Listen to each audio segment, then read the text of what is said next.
All right, guys, a lot of people want to know, when do you get a full facelift versus a mini?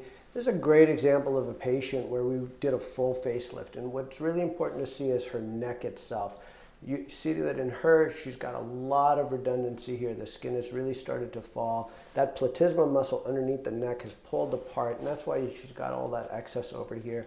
You also see the beginning of some jowling up under her neck. The whole face is really droopy, after which she's got a really fantastic result. And the way you accomplish that in a full facelift, you're going to do a platysmoplasty. There's a separate incision under the neck. It allows us to really lift up the entire neck area down in here. Then we go over and oversew that muscle to really tighten that face.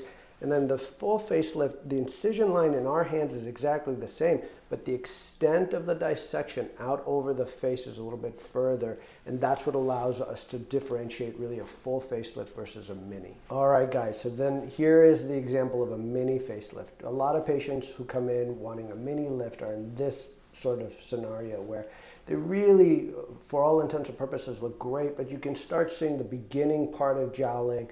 The face is starting to really fall a little bit, and they'll often kind of grab their skin and show you that they've got all this redundancy in skin, so they look and feel a little bit older than they actually feel inside. And so when you talk about a mini lift, you're really, again, reestablishing that entire jawline, really a beautifully hidden incision.